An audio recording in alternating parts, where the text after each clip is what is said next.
मेरे दोस्तों, खुदावंद यीशु मसीह में आपकी और आपके खानदान की सलामती हो। मेरी तरफ से और मेरे खानदान की तरफ से आज के दिन की सारी खुशियां आपको मुबारक हो।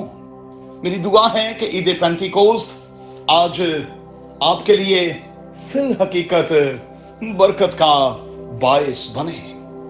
आइए मेरे साथ देखें इमाल की किताब उसका दूसरा बाब। आज सुबह के लिए हमारा मजमून होगा ईद नजूर। मसीही होने के नाते हम क्रिसमस बड़े ही जोशो खरोश से मनाते हैं, इसलिए कि ये खुदावंद यीशु अल मसीह की पैदाइश का दिन है।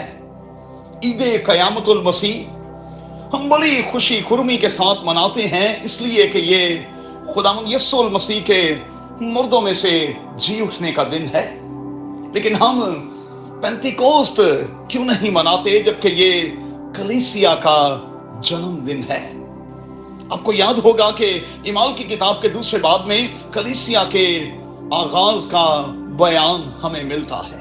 हो सके तो आज इस बयान पर गौर करते रहिएगा। अब इस दिन की बरकत और खुशी को मेहरबानी से देखने की कोशिश करें। इस अजीम दिन में लोगों को पाखरू बरकत की सूरत में, इनाम की सूरत में दे दिया गया। गौर करें, लोग इकट्ठे थे, एक थे, एक जान, एक रूह थे। माजरत के साथ कहूंगा कि आज हम इकट्ठे तो होते हैं, लेकिन इकट्ठे होकर भी एक नहीं होते। किसी का ध्यान किसी और तरफ होता है, किसी का ध्यान किसी और तरफ। कोई किसी एजेंडे के तहत खुदा के घर का रुख करता है, कोई किसी और के तहत।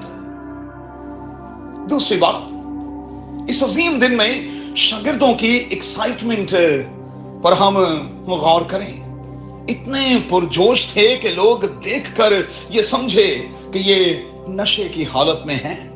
दोस्तों, मैं हमेशा कहता हूं कि काश ये नशा हर मसीही को लग जाए। याद रखें, जब खुशी अंदर होती है तो फिर उसे रोका नहीं जा सकता। खुशी रवैये से, चाल ढाल से, बातों से नुमायां होती है। खुशी अंदर हो तो छलक छलक कर बाहर आती है। अर्ली चर्च की मेरे दोस्तों ये खूबी थी कि ये खुशबाश किस्म के लोग थे। उनकी जिंदगियों में खुशी थी, उनकी जिंदगियों में बरकत थी, और वही बरकत और खुशी वो एक दूसरे से बांटा करते थे। मुकद्दस पौलुस इसीलिए कलीसिया को ये तलकीन करता है कि वो खुश रहें, खुदावंद में हर वक्त खुश रहें। याद रखें, चर्च को क्रिएट किसी इंसान ने नहीं, खुदा ने किया है। चर्च को क्रिएट करने का मकसद क्या है? खुदा की मोहब्बत दूसरों से बांटी जाए और हम दूसरों के लिए खुशी और बरकत का बायस बने।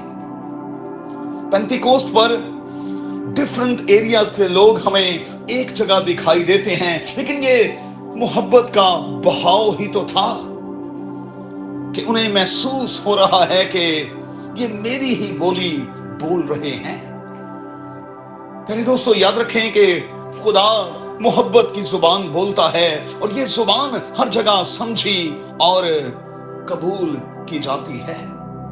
चर्च का मकसद फेलोशिप को स्टैब्लिश करने के साथ साथ रफाकत को यूनिक बनाना भी है। क्या मैं और आप ऐसा कर रहे हैं? याद रखें दोस्तों, चर्च का काम लेना नहीं बल्कि कुछ देना भी तो है, और ये दिन हमें सिखाता है कि हम अपना आप चर्च को दें। आज के दिन में गौर कीजिएगा कि चर्च ने मुझे और आपको क्या दिया है, और मैंने और आपने किस तनासुब से वापस किया है। गौर करें कि हम खुदा के लोगों को क्या दे रहे हैं।